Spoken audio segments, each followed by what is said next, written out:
Здравейте! Продължаваме темата за имунната система и в това видео ще говорим за Т-клетките, тяхното зреене, за различните видове Т-клетки и каква е функцията, която изпълняват. В предишното видео разгледахме по-подробно процеса на хемопоеза, затова този път ще се концентрираме само върху образуването на Т-клетките. В костния мозък плурипотентните стволови клетки се образуват лимфоиден прогенитор и милоиден прогенитор. От лимфоидният прогенитор се образуват прекурсорните Т-клетки, заедно с Б-клетките и НК-клетките. Т-клетките попадат в кръвообращението и достигат до тимуса. Но как се случва това? Първо, нека кажем няколко думи за този орган. Тимуса е ендокринна жлеза, която се намира от двете страни на трахеята, зад гръдната кост и пред сърцето. Той е един от главните лимфоидни органи и е най-активен по време на феталното и неонатално развитие, като достига максималният си размер до пубертета. След това започва да намаля по размери. Настъпва така наречената тимусна инволюция и постепенно започва да се запълва със съединителна и масна тъкан, докато в даден момент не спре да функционира. Тимуса има двоен произход. Част от него се образува от ендодермата, а другата част от мезодермата. По време на ембриогенезата основата на тимуса се формира от епителни клетки, които се получават от ендодермата на третата фарингеална турбичка. Когато главата и врата се формират при ембриона, в тази област от фарингеалните турбички започват да се секретират вещества, които стимулират образуването на два органа. Тези органи са тимуса и паращитовидната жлеза. В някои случаи при проблеми в този процес възниква синдром на Ди Джордж.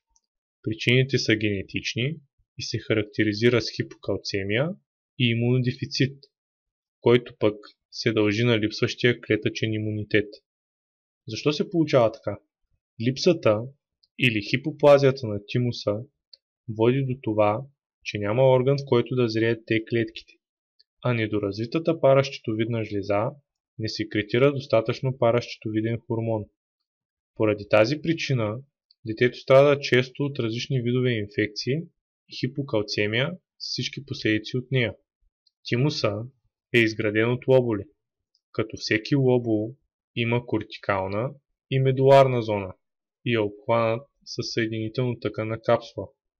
Всички прекурсорни Т-клетки пристигат в кортикалната зона, където зреят, но когато завършат развитието си, отиват в медуларната зона. В кортекса се намират епителните клетки, които имат продълговати цитоплазмени структури. Тези епителни клетки се свързват с другите епителни клетки чрез специални връзки. Така се образуват джобове, които се разполагат при курсорните Т-клетки. Там прекурсорните Т-клетки озряват благодарение на епителните клетки. Ще стигнем до там след малко. А какво прави тимуса, за да привлича тези прекурсорни Т-клетки?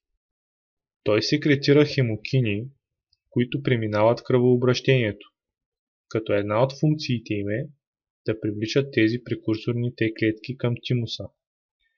Тези хемокини са тимузин, тимотаксин, тимопоетин и други. В кората на тимуса лимфоцитите са много на брой и са гъсто разположени, а в медулата те са по-малко на брой и са по-разредени. Това е и причината при оцветяването на този орган кората да се оцветява тъмно, а медулата по-светло. Медулата има още кръгли телца, които се наричат телца на Хасал. Тяхната функция все още не е напълно изяснена. След като разгледахме тимуса, нека погледнем какво се случва в него на молекулно и клетъчно ниво след миграцията на прекурсорните Т-клетки. Тук виждаме епителна клетка и прекурсорна Т-клетка, която е успяла да достигне до кората на тимуса. Тази клетка няма протеините които я диференцират Т-хелперна, т.е. CD4, или Т-цитотоксична, т.е. CD8 клетка. И поради това се нарича двойно негативна клетка.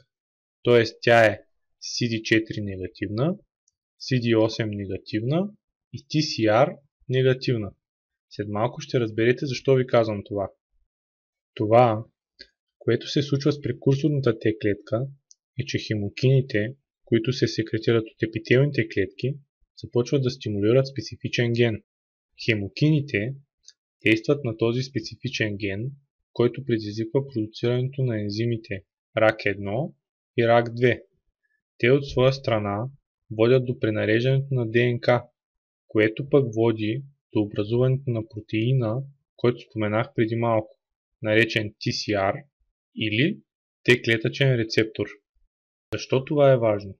Защото при пренареждането на ДНК се получават различни комбинации, при което се образуват различни TCR.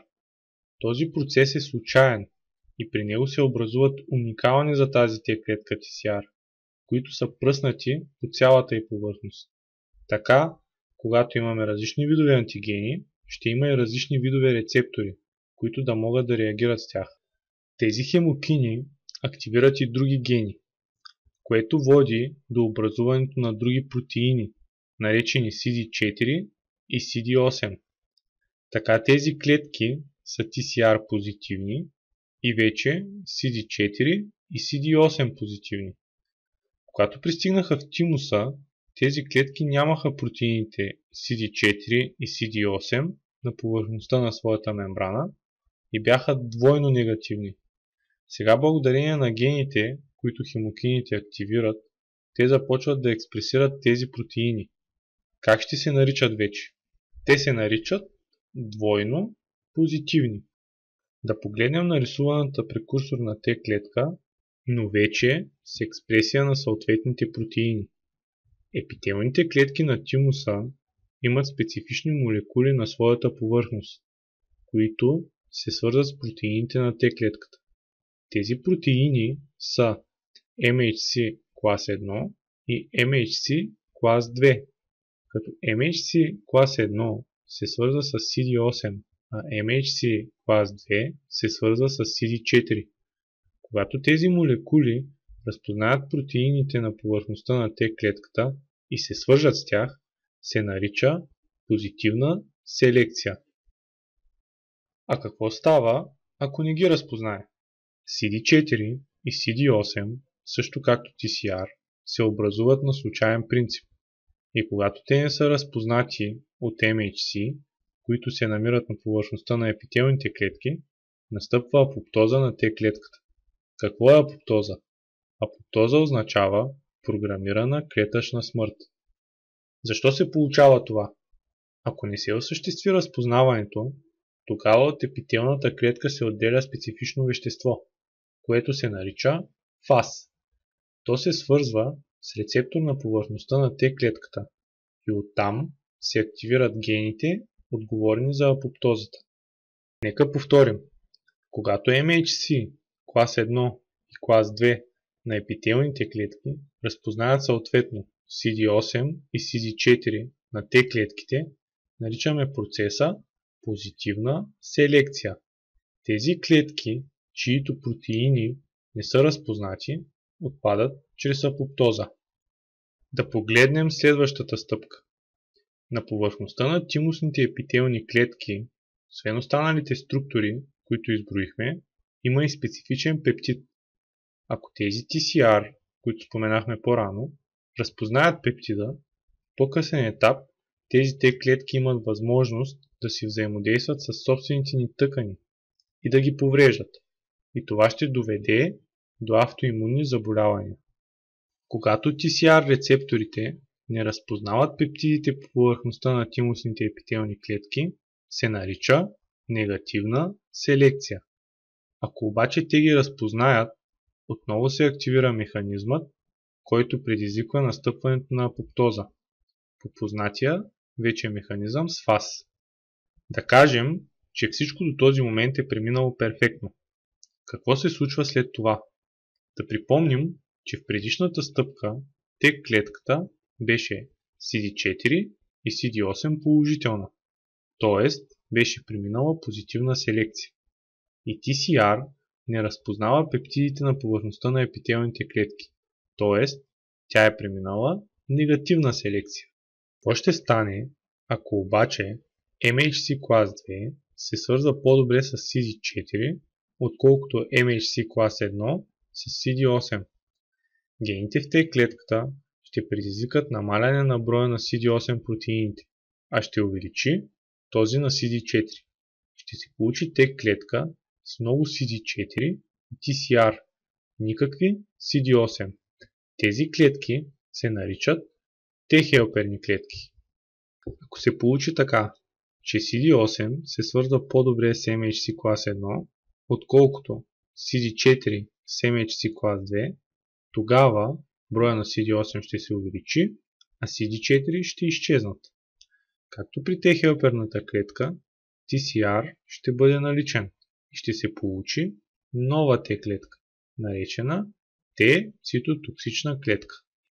Така тези клетки завършват развитието си в кората на тимуса и преминават в медулата, а оттам периферната кръв и се разпределят в определени органи, като лимфните възли и далака.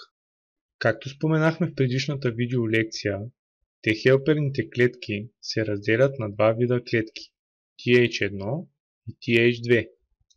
TH2 влияе на Б клетките, като те се превръщат в плазма клетки под действието на интерлевкин 4 и интерлевкин 5, а TH1 стимулира реакцията на моноцитите и макрофагите, като продуцира интерферон гама и туморно некротизиращ фактор.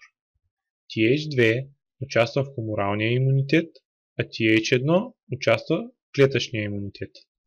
Има и трети вид Т клетки. Те се наричат Т-супресорни клетки. Те се образуват от Т-хелперни и Т-цитотоксични клетки. Това става под действието на CD24 и интерлевкин 2. Те приличат на Т клетките, от които са произлезли по протеините на своята повърхност CD4 или CD8. Тяхната функция обаче е регулаторна.